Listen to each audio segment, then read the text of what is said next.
नमस्कार, जय हिंद विद्यार्थी मित्रांनो. यारो नागपूर आर्मी रॅली भरती 2024 आज भरतीचा दुसरा दिवस होता. आज 28 जुलैला या ठिकाणी ग्राउंड झालं. तर आज अमरावती जिल्ह्याचा ग्राउंड होतं. तर तुम्ही या ठिकाणी अमरावती जिल्ह्यामधून कुठून आलेले आहे? तर आम्ही परतोळ्यामधून कारंजा बैरम नावाचं एक गाव आहे, तिथून आलो आहे. तर आज अमरावती जिल्ह्याचा ग्राउंड या ठिकाणी झाला 28 जुलैला आणि ह्या विद्यार्थ्यांचा ग्राउंड 28 जुलैला होता. तर हे जे 27 जुलैपासून या ठिकाणी भरतीवर हजर होते. ठीक आहे. तर म्हणजे भरतीला येताना एक दिवस अगोदर तुम्हाला या ठिकाणी यायचं एक लक्षात ठेवा. तर आज बॅच नंबर यांची जे हे बॅच नंबर 4 मध्ये हे रनिंग यांनी जे मारलेली आहे. तर यांच्या बॅचमध्ये ग्राउंड कशा प्रकार झालं, ग्राउंड कसं आहे त्या ठिकाणी, त्याचबरोबर यांच्या बॅचमध्ये एका बॅच किती मुलं या ठिकाणी सोडले आणि एक्सिलेंटची किती मुलं घेत आहे, सेकंड ग्रुपचे किती घेत आहे आणि 1600 मीटर रनिंगसाठी टायमिंग या ठिकाणी किती दिल्या जात आहे आणि मुलं कोणकोणत्या चुका करत आहे, कोणकोणत्या गोष्टीचं तुम्हाला या ठिकाणी लक्ष ठेवायचं. तर संपूर्ण माहिती तुम्हाला सांगणार आहे, यांचा ग्राउंडचा संपूर्ण अनुभव सांगणार आहे. तर आजचा व्हिडिओ खूप महत्त्वाचा होणार आहे. व्हिडिओ शेवटपर्यंत बघा आणि व्हिडिओला आताच लाईक करा. नमस्कार विद्यार्थी मित्रांनो, माझी नोकरी कॉर्नर यूट्यूब चॅनलवर मी गोपाल अनखळे तुमचं सर्वांचं सहर्ष स्वागत करतो. तर मित्रांनो, व्हिडिओचा थंबनेल बघून तुमच्या लक्षात आलं असेल की आपला व्हिडिओ कोणत्या टॉपिकवर होणार आहे. व्हिडिओ सुरू करण्याच्या आधी आपल्या यूट्यूब चॅनलला सबस्क्राईब करा, जेणेकरून प्रत्येक भरतीची अपडेट तुमच्यापर्यंत सर्वात आधी पोहोचेल आणि जास्त करून आर्मी रॅली भरतीच्या रिलेटेड जास्त व्हिडिओ आपल्या चॅनलवर अपलोड करत असतो. तर सर्वात अगोदर जे तुमची जेव्हा एंट्री झाली तर किती वाजता तुमची एंट्री या ठिकाणी झाली? आमची एंट्री झाली तरी 11 वाजता. 11 वाजता रातची. हो. तुमची किती वाजता झाली? 11 वाजता. तर 11 वाजता यांची एंट्री झाली आणि एंट्रीच्या वेळेस त्या ठिकाणी कोणकोणते डॉक्युमेंट चेक केले जातात सर्वात अगोदर? तर सर्वात अगोदर आपल्याला एक फोटो ॲडमिट कार्डला लावून आणि त्यानंतर आधार कार्ड हे चेक केलं जाते आणि नोटरी चेक केलं जात नाही. त्यानंतर आपल्याला गेटच्या आतमध्ये पाठवतात आणि आतमध्ये पाठवल्यानंतर आपल्याला तिथे गेल्यावर शूज काढायला लागते. त्यानंतर आपली हाईट मोजणी होते. कास्टनुसार घेतात. ते आधी ST असला तर 168 घेतात आणि बाकी अदर सगळ्या कास्टला 170 असतं. तर 170 सेंटीमीटर त्या ठिकाणी उंची होत आहे आणि जे विद्यार्थी स्टार्टिंगला कटले उंचीमध्ये 170 सेंटीमीटर ज्यांचे असेल, ओला उन्हाला जे मुले उंचीमध्ये कटत आहे 168 सेंटीमीटर तिथं उंची लागत आहे, 170 सेंटीमीटर लागत आहे आणि 170 सेंटीमीटर ज्या विद्यार्थ्यांची नसेल तर ते विद्यार्थ्यांना अलग त्या ठिकाणी ग्रुप त्यांचा केला जात आहे आणि त्यांना सुद्धा एक सुवर्ण संधी त्या ठिकाणी दिल्या जातं. त्यांचं सुद्धा 1600 मीटर रनिंग होत आहे सर्वात शेवटची बॅचमध्ये. ठीक आहे. तर यांचं जे ग्राउंड झालं तर बॅच नंबर 4 मध्ये यांचं आज ग्राउंड झालं.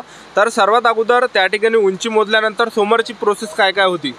तर उंची मोजल्यानंतर आपल्याला एका सेपरेट रूम मध्ये घेऊन जातात. ते स्टेडियमच्या आतमध्ये तिथे बसवलं जातं सगळ्यांना. तर वाजेपर्यंत तर त्यांना अर्धा तास बसवल्या जातात.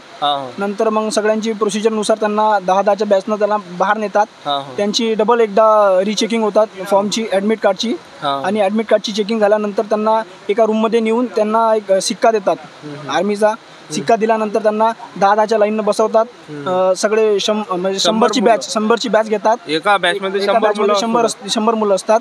त्यांना बसवतात आणि नंतर 100 मुले झाल्यानंतर त्यांची मोजणी होतात आणि मोजणी झाल्यानंतर त्यांना ग्राउंडवर घेऊन जातात. ग्राउंडवर म्हणजे रांगेरांगेने 10-10च्या रांगेने. तर बॅच नंबर 4 मध्ये तुमच्या 100 मुले या ठिकाणी सोडले आणि 100 पैकी रनिंग मध्ये किती मुलांनी त्यांनी घेतलं? तर आमची 100ची बॅच होती. तर 100च्या बॅचमध्ये आम्हाला टायमिंग मिळाला होता 5:45. 5:45 आम्हाला मुलांना फर्स्ट बॅच होती 20 आले. ॲक्सिडेंटमध्ये 20 मुलं आले आणि सेकंड ग्रुपमध्ये आले तरी 25 मुलं आले. तर म्हणजे जवळपास 42 प्लस मुलं या ठिकाणी घेतल्या जात आहे. तर या ठिकाणी जो 1600 मीटर रनिंगचा जो टायमिंग आहे या ठिकाणी ॲक्सिलेंटसाठी 5 मिनिट 30 सेकंडपर्यंत पूर्ण टाईम या ठिकाणी दिला जात आहे आणि सेकंड ग्रुपसाठी 5 मिनिट 45 सेकंडपर्यंत टायमिंग दिला जात आहे. तर बॅच नंबर 4 मध्ये जवळपास 42 प्लस या ठिकाणी मुलांना आज घेतलं आणि त्या ठिकाणचं जे ग्राउंड आहे तर ग्राउंड कशा प्रकारे त्या ठिकाणचं ग्राउंड आहे, कशा प्रकारे ग्राउंडची कंडिशन आहे त्या ठिकाणची ते तुम्ही या ठिकाणी सांगा. तर ग्राउंडची कंडिशन अशी आहे की पाऊस खूप आहे. पाऊस खूप असल्यामुळे आणि मेन म्हणजे की या ठिकाणी भरपूर पाऊस या ठिकाणी चालू आहे. तर तुम्ही इकडे दाखव, इकडे बस इकडे घे, बस. तर यारो नागपूर आर्मी रॅली भरतीला भरपूर या ठिकाणी पाऊस चालू आहे आणि भर पावसामध्ये सुद्धा या ठिकाणी ग्राउंड होत आहे. तर यांचा ग्राउंड सुद्धा तुमचं ग्राउंड भर पावसामध्ये झालं काय? हो, भर पावसामध्ये आमचं ग्राउंड झालं. आम्हाला पाण्यामध्ये धावायला लावलं त्यांनी आणि धावल्या गेल्यानंतर आम्हाला ग्राउंडच्या आतमध्ये बसायला लावलं. तर ते आतमधलं ग्राउंड खूपच चिखलानं भरलेलं होतं आणि खूपच माती त्यामध्ये आणि खूप आमचे पाय खूप त्यामध्ये अडकत होते आणि त्यामध्ये सुद्धा आम्हाला त्यामध्ये धावायला लावत होते ते. तेव्हा तुम्ही धावा आणि धावता तुम्ही ग्राउंडच्या बाहेर या असं करत होते. आणि त्यामध्ये आपले पडण्याची पण शक्यता आहे आणि इंजरी होण्याची पण शक्यता आहे. आणि मुलं तुमच्या बॅचमध्ये काही पडले होते काय धावताना? आणि 4-5 मुलं पडले त्यामध्ये आणि त्यांना खूप इंजरी झाली. तिथंच ॲम्ब्युलन्स होती, त्यांना ॲम्ब्युलन्समध्ये बसवलं आणि बाहेर नेण्यात आलं. तर ह्या गोष्टीचं तुम्हाला या ठिकाणी लक्ष ठेवायचं आहे. तर जे ग्राउंड आहे तर मुलांना तुम्ही या ठिकाणी काय सजेशन करसान की उद्या जे ग्राउंड देण्यासाठी या ठिकाणी मुलं येणार आहे तर त्यांना 1600 मीटर रनिंग बुटावर पळावा की बिन बुटावर पळावं याबद्दल तुमचा काय अनुभव आहे? तर तुम्हाला पडायचं असेल तर तुमच्या इच्छेनुसार पडू शकता तुम्ही, कारण का कंडिशन खूप बेकार आहे इच्छी. पावसात आपलं तुमचं ग्राउंड घेतात आणि तुमच्या इच्छेनुसार तुम्हाला धावायचं असेल, कारण का कुणाला बुटावर धावता येते, कुणाला बिना बुटाचं धावता येते आणि त्या तुमच्यानुसार तुम्हाला धावता येते बा. म्हणजे जसं तुम्हाला धावायचं असेल तसं तुम्ही धावू शकता. आणि आणि एक गोष्ट तुम्हाला सूचना सांगतो मी की जेव्हा तुम्ही येसान ग्राउंडला तेव्हा कोणतेच औषध, इंजेक्शन किंवा ड्रग्स किंवा घेऊन येऊ नका, कारण का 2 दिवसा अगोदर जे भरती झाली त्या भरतीमध्ये एक मुलगा त्याने इंजेक्शन घेऊन आला होता, तर त्याने भरती कंप्लीट केली, 1600 मीटर काढली त्यानं. पण जेव्हा तो थांबला, जेव्हा तो झोपला, तो अंतिमपर्यंत झोपलाच राहिला तो, कारण का त्याची तिथं डेथ झाली होती. मग जसा तो पडला तसा डेथ झाली त्याची. तर ह्या गोष्टी तुम्हाला लक्ष ठेवायचं आहे. इंजेक्शन वगैरे त्या ठिकाणी लावायचं नाही. तर या ठिकाणी ह्या गोष्टीचं तुम्हाला या ठिकाणी लक्ष ठेवायचं आहे. तर बाम वगैरे सुद्धा तुम्ही या ठिकाणी पायाला लावू शकता. तर ह्या गोष्टीचं विद्यार्थी मित्रांनो तुम्ही एक लक्षात ठेवा, कारण की त्या ठिकाणी ज्या विद्यार्थी मित्रांनो अशा प्रकारे या ठिकाणी कंडिशन या ठिकाणी होतं, एक लक्षात ठेवा. ठीक आहे.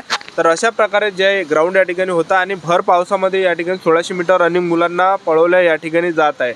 तर मुलं या ठिकाणी चांगल्या पद्धतीने घेतल्या जातात. आजसुद्धा अमरावती जिल्ह्याचं ग्राउंड होतं, चांगले मुलं या ठिकाणी घेतले, 40+ मुलं घेतल्या जात आहे आणि टायमिंगसुद्धा पूर्ण दिलं जात आहे. ॲक्सिलेंटसाठी 5 मिनिट 30 सेकंडपर्यंत आणि सेकंड ग्रुपसाठी 5 मिनिट 45 सेकंडपर्यंत. जे पण विद्यार्थी उद्या ग्राउंडला येणार आहे तर भरतीला 1 दिवस अगोदर तुम्हाला या ठिकाणी यायचं आहे आणि सर्व कागदपत्र तुम्हाला या ठिकाणी ओरिजिनल आणायचे आहे.